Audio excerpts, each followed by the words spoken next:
저는 오늘 여러분과 함께 갈 길을 밝히 보이시니, 갈 길을 밝히 보이시니 라는 제목으로 함께 은혜를 나누기 원합니다. 저 양들 중에 한 마리가 여러분들에게 할 말이 있답니다.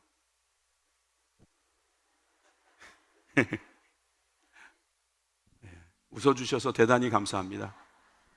안 웃으시면 어떡하나. 아이고, 또 담임 목사가 주책맞게 또 그림 갖고 장난한다고 또 그럴 것 같아서. 그렇지만 여러분, 제 마음이 저 양하고 같아요. 새해 복 많이 받으세요. 네, 여러분, 하나님의 복이 우리 가운데 쌓여 있습니다. 여러분, 하나님께서 여러분들에게 예비하신 복입니다. 그 복을 구하십시오. 그 복을 받으십시오. 복을 나누십시오. 예, 그것이 바로 이번 이 해에 주실 복인 줄 믿습니다.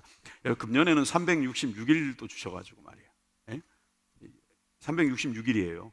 그래서 얼마나 감사한지, 또 이 하루를 더 주신 하나님 앞에 감사하고, 또 여러분, 우리 52주 동안 정말 하나님 앞에 이렇게 기쁨으로 모여서 예배할 수 있게 되길 바랍니다.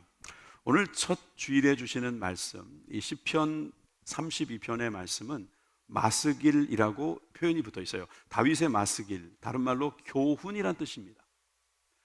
교훈, 다시 말해서 지혜를 주는 말씀이다 이 말이겠죠. 그 지혜의 말씀이 담겨 있는 시편, 잠언 같은 시편이라고 할 수도 있겠고요. 그러나 이 기독교 역사적으로 보면 많은 신학자들은 이 32편을 참회시 하나에 넣습니다. 두 번째 참회시로 보죠. 그래서 이 참회시 안에는 우리가 회개하면 하나님께서 우리에게 용서를 주시고, 그 용서에 대한 기쁨과 또한 그 기도가 또한 하나님의 음성을 듣는 가운데서 우리에게 기쁨이 된다, 이런 내용의 시가 되는 것입니다.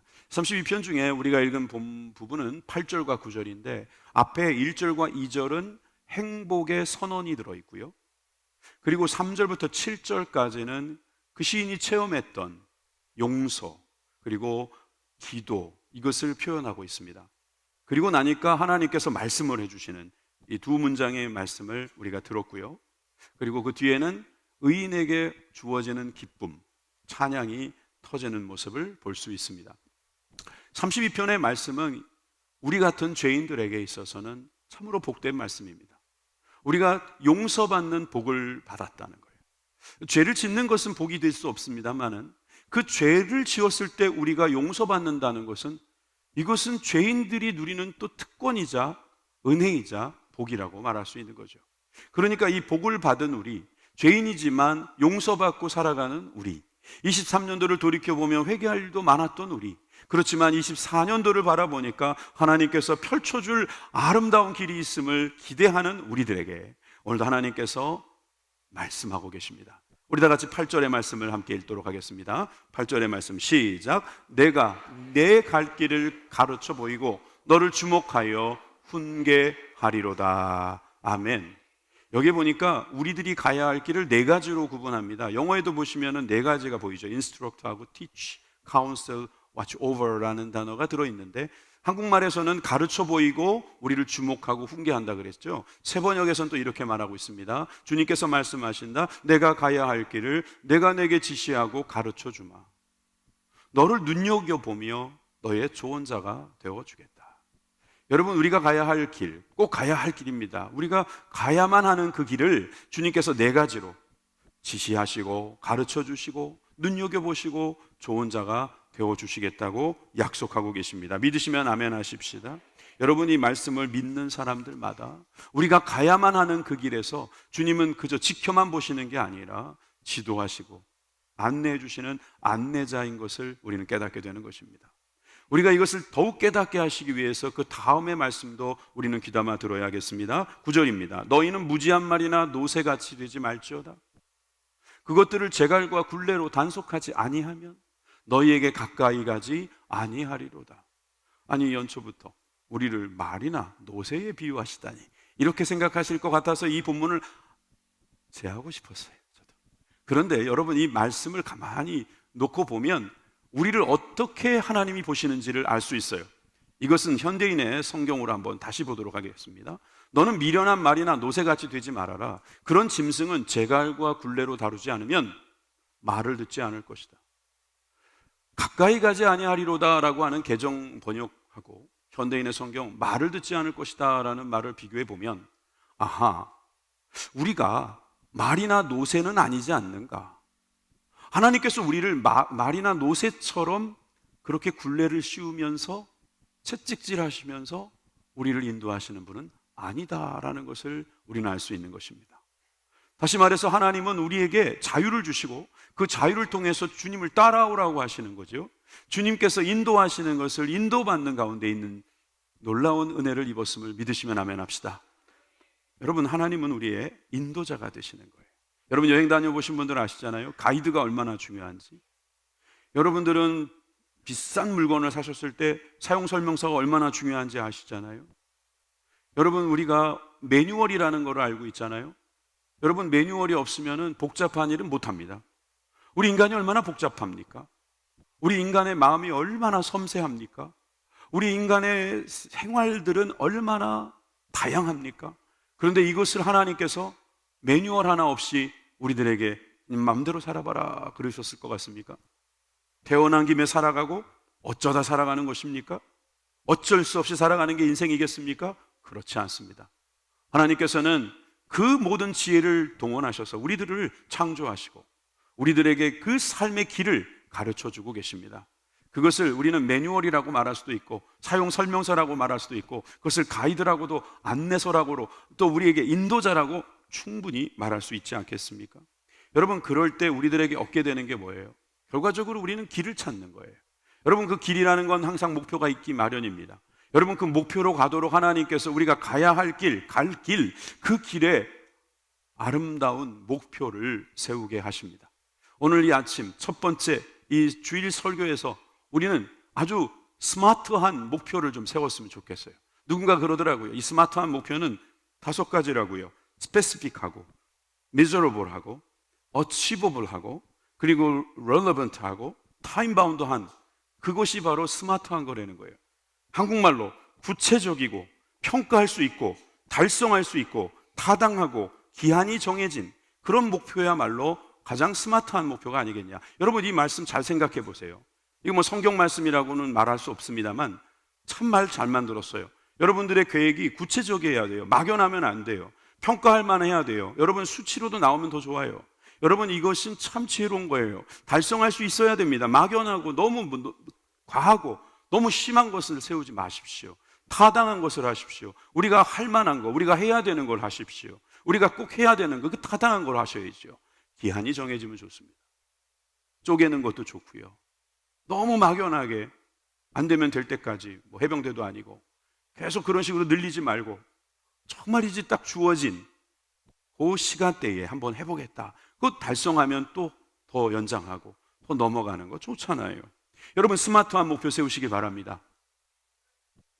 스마트폰만 들고 다니지 마시고 스마트한 목표를 세우셔서 똑똑한 목표 여러분 세우시기 바랍니다. 그래서 하나님께서 오늘 이 아침 우리에게 스마트한 목표를 주신 거예요. 저에게 만약에 당신은 신복음 부천교회에서 어떤 목회를 하기를 원하는가 라고 물어본다면 전 5가지로 이 5가지의 목표, 아니 5가지의 목회를 하고 싶어요. 그래서 오늘 이 말씀은 오늘 주일의 말씀뿐만이 아니라 어찌 보면 제가 이 교회에서 여러분들과 함께 늘 강조하고 싶은 내용이기도 합니다. 그래서 여러분들은 예상할 겁니다. 아, 그거겠구나. 맞습니다. 첫째는 성경을 애독하는 것입니다. 성경 애독. 여러분, 말씀을 사랑하시면 아멘 하십시다. 말씀은 우리들에게 있어서 길을 열어줍니다. 길을 가르쳐줍니다. 지혜가 필요하거든 후히 주시고 꾸짖지 아니하시는 누구한테 구하라고요? 우리 하나님께 구하라고 했습니다.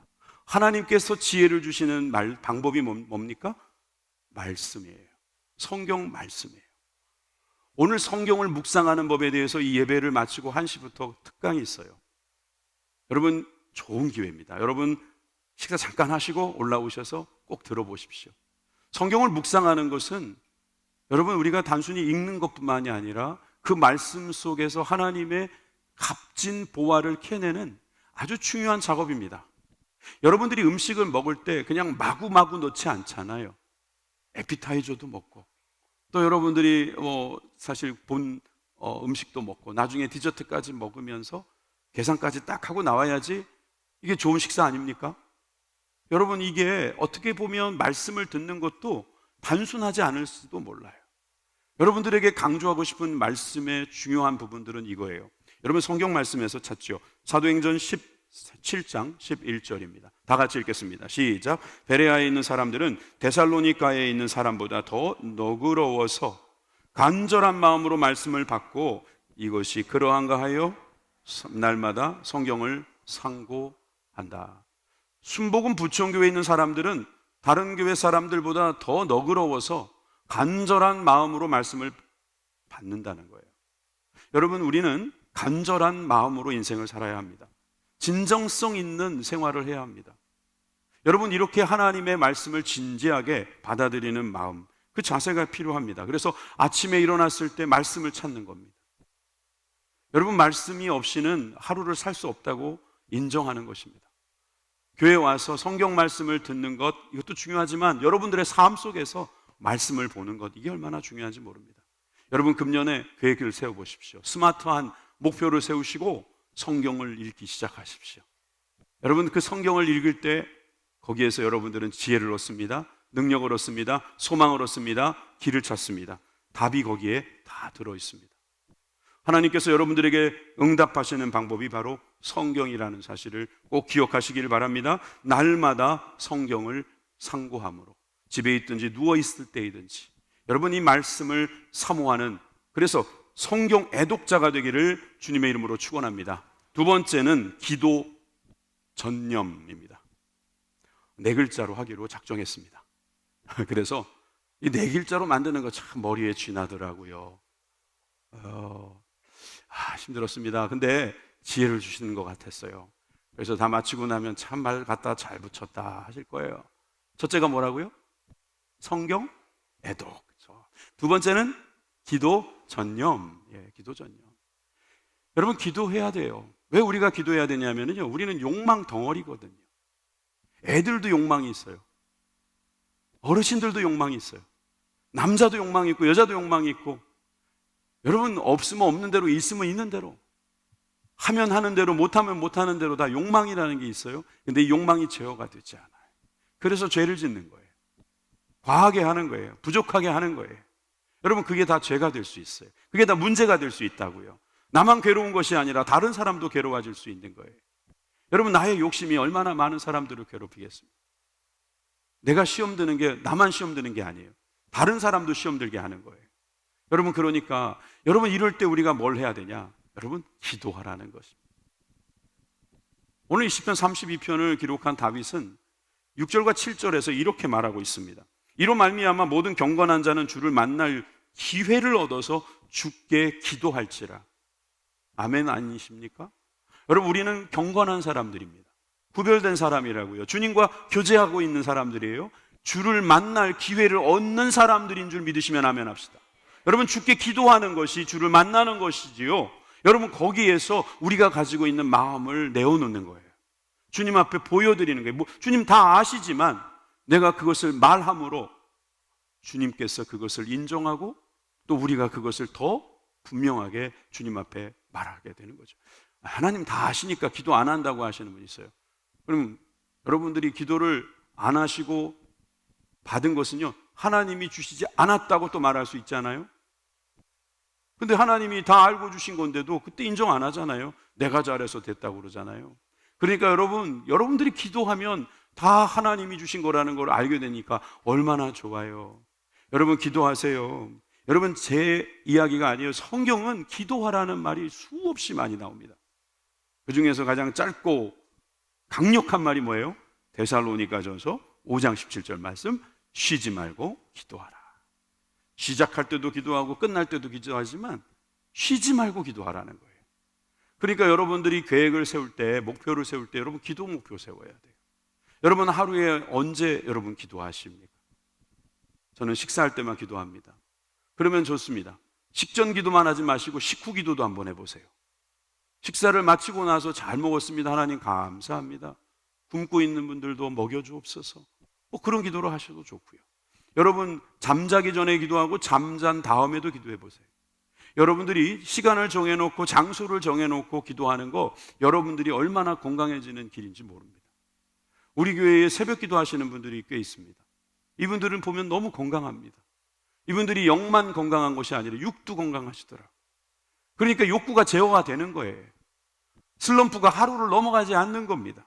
아침마다 슬럼프가 극복되는 거예요. 여러분, 이 기도라는 것은 우리들의 욕구를 제어할 수 있는 능력이 되는 거예요. 오늘 솔직히 5가지 이야기할 거거든요. 우리들에게 있는 문제 5가지를 이야기하는 거나 마찬가지예요. 여러분, 우리 지혜가 부족한 문제 말씀으로 극복합시다. 우리들에게 욕구 제어가 안 되는 것은 기도로 극복하자는 것입니다. 그렇다면 3번째는 뭘까요? 전도 열심입니다. 전도 열심. 여러분, 전도 이 얘기 할 줄 아셨죠? 왜냐하면 이 전도라는 말 안에 길이 있잖아요. 길. 예수님이 우리의 길이라는 것을 가르쳐 주는 거예요. 이 로고스, 하나님의 말씀을 그들에게 가르쳐 주는 거예요. 그러면 여러분, 누가 그 일을 할 수 있겠습니까? 길을 아는 사람이 할 수 있는 겁니다. 전도는 그래서 누가 하는 거냐면 예수님을 믿는 사람이 하는 것입니다. 이걸 뒤집어 이야기하면 예수님을 못 믿으면 전도도 못 합니다. 전도가 잘 안 되는 이유가 뭘까요? 예수님을 안 믿거나 예수님을 믿기는 믿는데 희미한 거예요. 하도 안 다녀서 길이 없어져 버린 거예요. 분명히 주님이 이 길이다라고 가르쳐 주셨는데 하도 안 다니니까 그 길에 뭐 이상한 게 올려져 있고 막 장애물이 있고 그러니까 이 길이 아닌 게 벼 그러고 딴 길을 찾고 있는 거예요.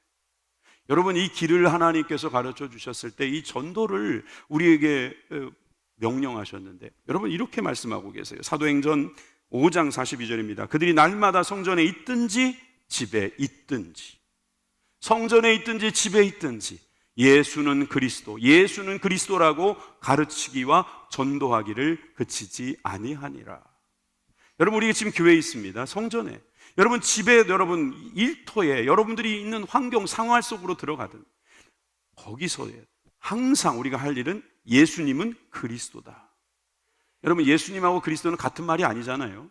예수님은 하나님이 우리를 구원하신다라는 뜻이고 그리스도는 기름 부음 받은 종이다, 메시아라는 뜻이에요. 여러분, 그런데 이 두 이름이 합쳐져요. 그러니까 이름과 직분이 합쳐진 거예요. 예수님은 2000년 전에 그 이스라엘 땅에 있는 어떤 청년이었는데 그 청년이 그리스도다라고 말하는 것입니다. 그 시대에 다른 예수도 많았을 거예요. 키 큰 예수, 키 작은 예수, 뚱뚱한 예수, 날씬한 예수.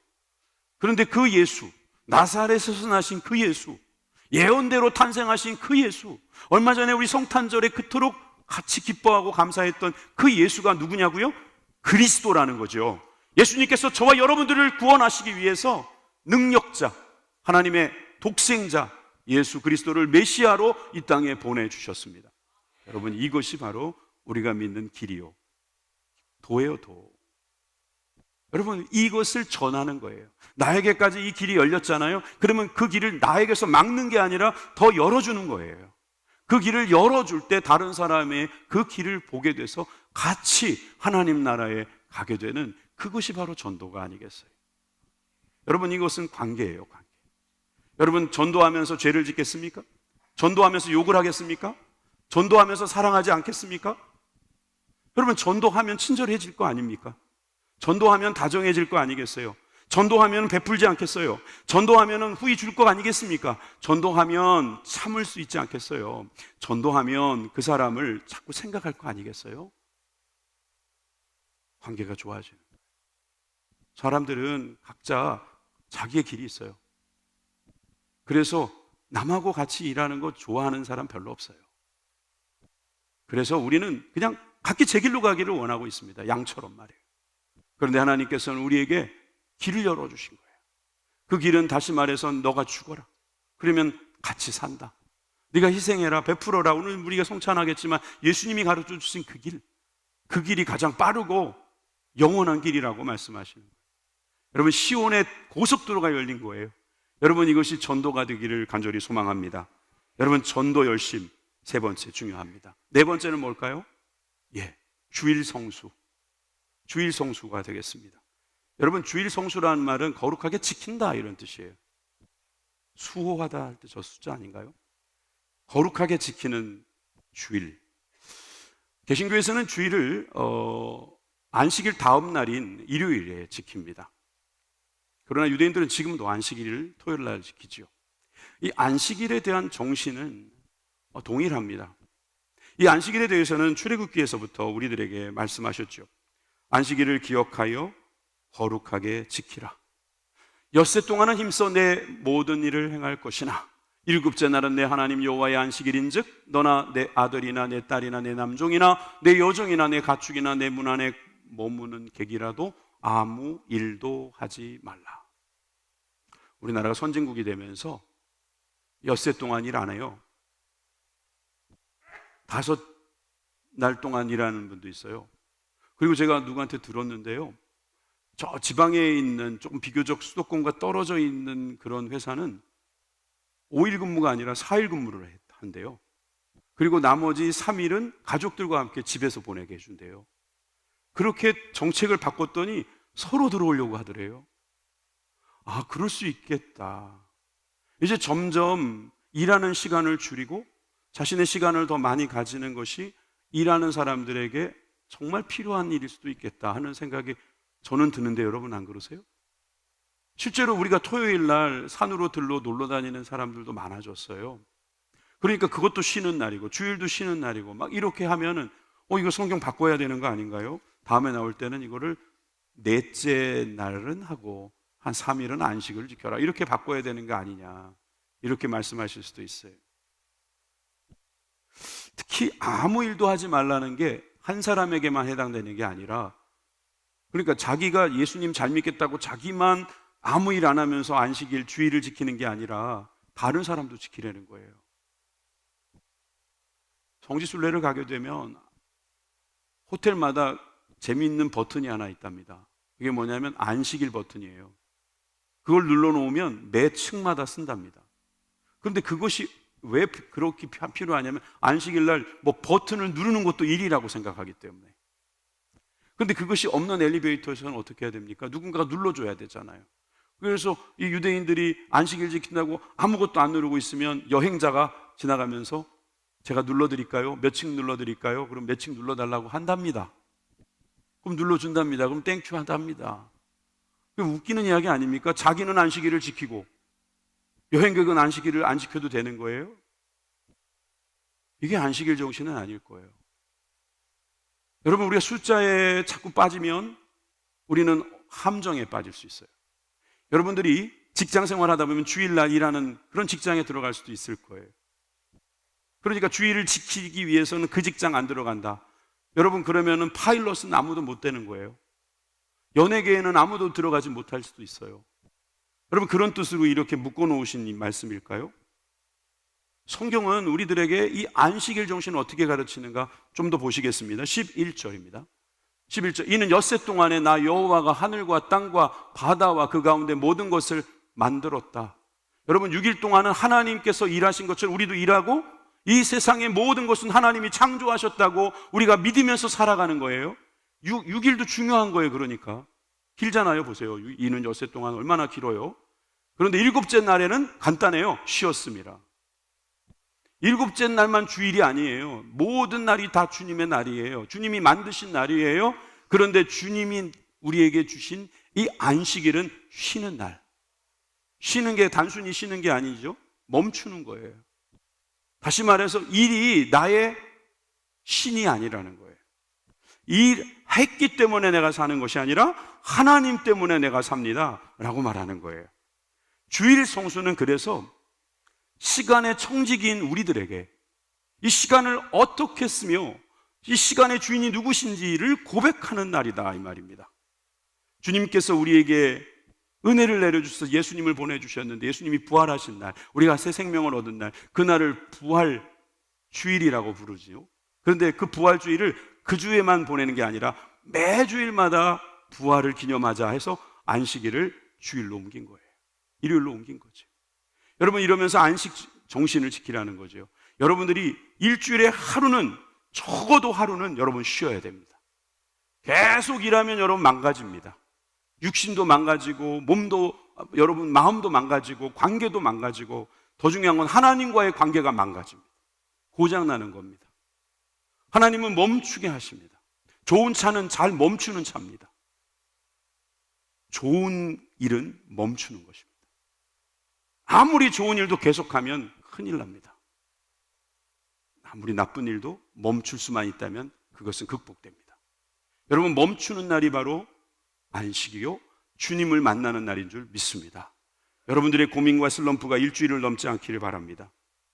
여러분, 쉬셔야 돼요. 고민도 쉬셔야 돼요. 여러분, 유흥도 쉬셔야 돼요. 이렇게 쉬면서 주님과의 교제, 나는 일로 사는 사람이 아니라 주님으로 삽니다, 이렇게 고백하면서 예배하는 저와 여러분들이 되길 바랍니다. 안식일을 복되게 했다, 거룩하게 했다, 주님 우리에게 선언해 주셨습니다. 마지막으로 1조 전납입니다. 이게 무슨 말이지? 저 앞에다가 10자를 붙여보세요. 11조 전납이라는 뜻입니다. 1조 전납이라는 것은 결국 10%를 드리라는 거예요. 1조 10%, 10분의 1. 여러분, 10%를 드린다라는 말은 왜 굳이 10%라고 했을까? 하나님께서 우리에게 많이 많이 주시고 90%를 내라고 했어도 난 낼 텐데. 근데 여러분, 이것은 하나님께서 일하시는 스타일이에요. 하나를 통해서 전체를 대표하는 경우가 많아요. 아담이라는 한 사람을 통해서 인류 전체를 대표해요. 아브라함이라는 한 사람을 통해서 복이 무엇인지를 설명하세요. 여러분, 하나를 통해서 전체를 설명. 우리도 그렇게 해요. 손흥민 잘생기고 잘하죠? 누구예요? 국가대표 선수예요. 그저 잘생겼고 축구 잘한다고 우리가 좋아하는 게 아니라 그 사람이 국가대표라는 거예요. 그 한 사람이 잘하니까 우리나라가 잘하는 게 되는 거예요. 하나가 그것을, 전체를 품을 수 있다는 거죠. 우리들 중에는 이 10의 1이 두려운 사람이 있습니다. 그럴 때 이 10의 1을 훈련하셔야 되는 겁니다. 물질의 노예가 되지 않는 훈련인 거죠. 쉽지 않습니다. 그래서 군인들은 어떻게 훈련하죠? 낙하산 뛰어내리려면 그 전에 막타워라는 데서 가장 공포를 많이 느낀다는 곳에서 간을 키우죠. 계속 뛰어내립니다. 그러면 나중에는 그냥 간이 부어가지고 그냥 막 뛰어내립니다. 왜? 뛰어내려도 안 죽네. 10% 내도 안 죽네. 물질의 노예가 되지 않는 거예요. 두려움에 빠지지 않는 거예요. 이거 없어도 살 수 있네. 이거 안 먹어도 되네. 이거 없어도 내 마음에 기쁨이 있네. 여러분, 이거 그렇게 할 수밖에 없는 거예요. 여러분, 우리가 끊어야지 산다고 했던 것처럼 여러분, 이 물질도 마찬가지예요. 이런 관계의 문제를 전도로, 시간의 문제를 주일로, 여러분 이 재정의 문제를 하나님께 드리는 11조로 여러분 훈련하십시오. 이게 훈련이 쉽지 않을 겁니다. 그래서 성경에는 이 구절들이 많이 나와요. 아브라함이 살렘 왕 멜기세덱에게 11조를 드린 게 처음이었어요.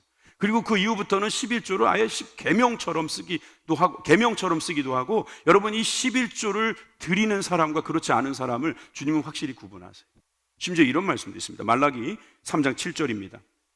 만군의 여호와가 이르노라, 너희 조상들의 날로부터 너희가 나의 규례를 떠나 지키지 아니하였노라.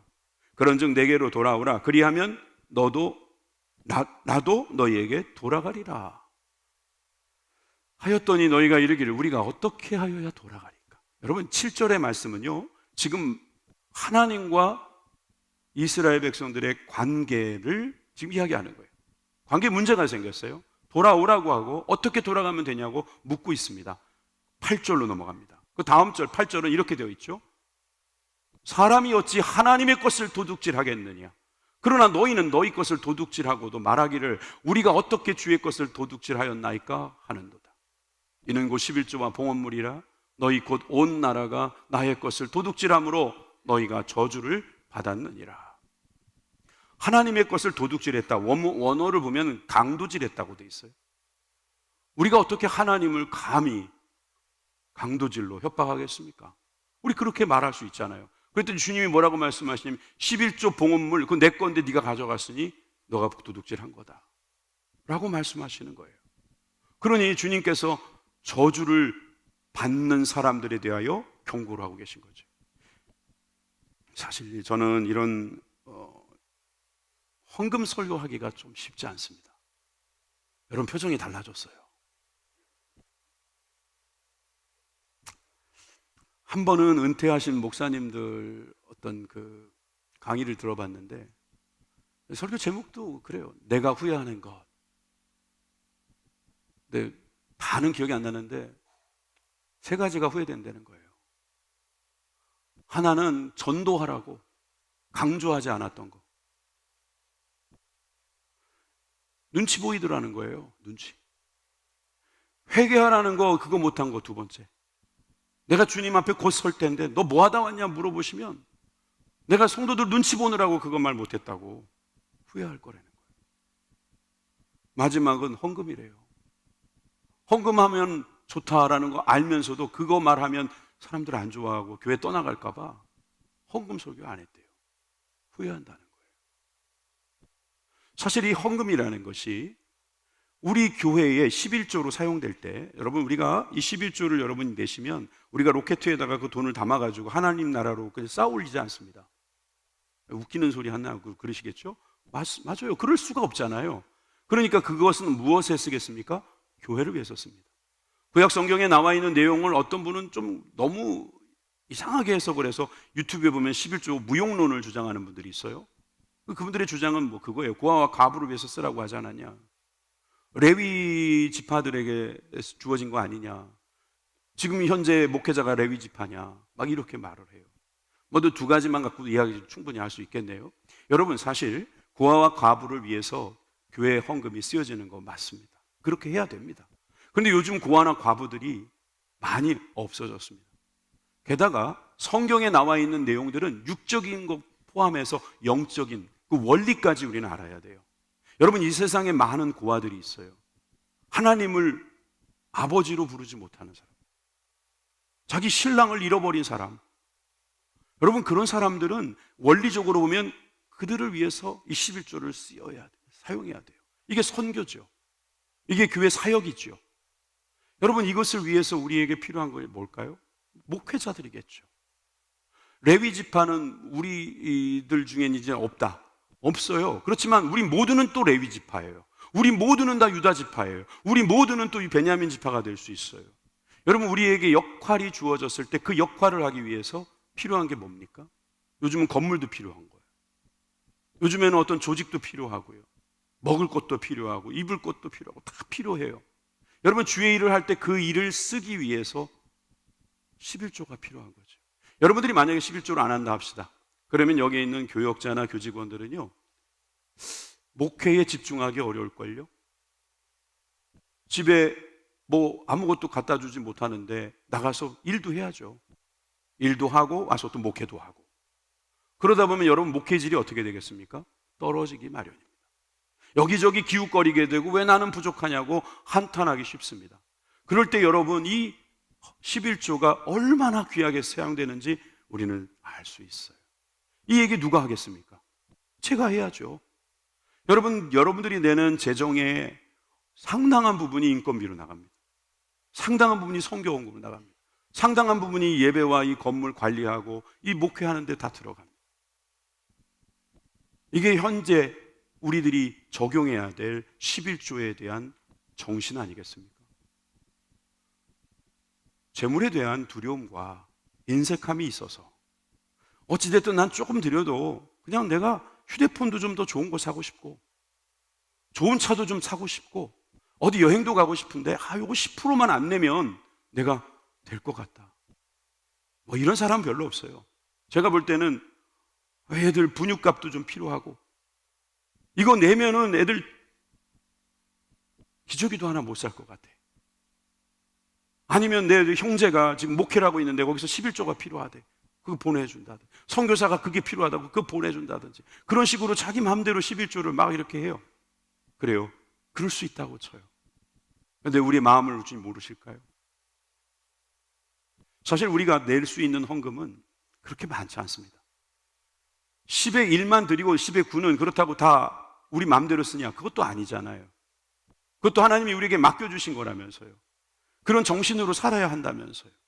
그러니까 여러분 이 11조라는 것은 결국 하나님께서 우리들에게 관계를 갖기 위한 하나의 방편으로 만들어 놓으셨다고 볼 수 있어요. 그래서 보시면은 10절에 이렇게 말라기 3장 10절에 이렇게 말하고 있습니다. 만군의 여호와가 이르노라 너희의 온전한 11조를 창고에 들여서 나의 집에 양식이 있게 하고 그것으로 나를 시험하여 내가 하늘문을 열고 너에게 복을 쌓을 곳이 없도록 붙지 아니하나 보라. 복을 약속하신 거예요. 11절 12절에는 보니까요, 내가 너희를 위하여 메뚜기를 금하여 너희 토지 소산을 먹어 없애지 못하게 하며 너희 밭에 포도나무와 열매를 기한 전에 떨어지지 않게 하리니 너희 땅이 아름다워짐으로 모든 이방인들이 너희를 복되다 하리라. 만군의 여호와의 말이니라. 예수님도 재물이 있는 곳에 내 마음이 있다고 말씀하셨어요. 여러분, 그 정신이에요. 11조 정신이라는 것은 주님께서 우리에게 복을 주신다는 것을 믿는 사람들, 그래서 돈이 나의 신이 아니라 하나님이 나의 하나님이시고 나의 주인이라고 고백하면서 일부를 드리는 것입니다. 이럴 때 하나님께서 약속하신 것, 시험하라고까지 이렇게 과하게 말씀하신 것, 여러분 우리가 기억하면서 1조 전납하십시다. 오늘 5가지 정리합니다. 첫째, 성경 애독. 둘째, 기도 전념. 셋째, 전도 열심. 넷째, 주일 성수. 다섯째, 1조 전납. 얼마나 좋은 말이고 우리가 가야 할 길 중에 이렇게 선명한 길이 어디 있겠습니까? 시편 32편 10절에서 11절, 오늘 읽었던 32편의 결론은 이거잖아요. 악인에게는 많은 슬픔이 있을 것이다. 그러나 여호와를 신뢰하는 자에게는 인자함이 두르리로다. 너희 의인들아, 여호와를 기뻐하며 즐거워할지어다. 마음이 정직한 너희들아, 다 즐거이 외칠지어다. 주님이 갈 길을 밝히 보여준 사람들은 의인입니다. 주님을 신뢰하는 사람입니다. 마음이 정직한 사람입니다. 그의 길을 영원히 지켜주실 줄 믿습니다. 즐거운 삶을 살아가시길 바랍니다. 우리가 할 일은 분명합니다. 잠언 16장 9절의 말씀처럼 우리는 계획을 세워야 합니다. 좋은 목표를 세우십시오. 마음으로 자기의 길을 사람은 계획합니다. 그러나 하나님은 그 길을 인도하시는 역할을 하십니다. 우리는 계획하고 주님은 인도하고, 여러분 이러한 복된 삶이 되기를 바랍니다. 오늘 7일입니다. 날짜도 좋네요. 너무 좋은 날이에요. 벌써 작심삼일 2번 하셨죠? 작심삼일, 3일 만에 그 작심한 것이 온데간데 없어진다. 난 맨날 작심삼일 한다. 이제부터는 이렇게 하세요. 3일마다 작심하세요. 3일 작심. 여러분 선택하십시오. 3일 작심하시겠어요? 작심삼일 하시겠어요? 저라면 3일 작심하겠습니다. 3일 작심. 난 날마다 죽노라. 주님 앞에 나와서 깨어지고 새로워지고 주님 앞에 영광 돌리는, 그래서 갈 길이 밝히 보이는 복된 삶을 이 한 해도 살아가시기를 주님의 이름으로 축원합니다. 기도하겠습니다.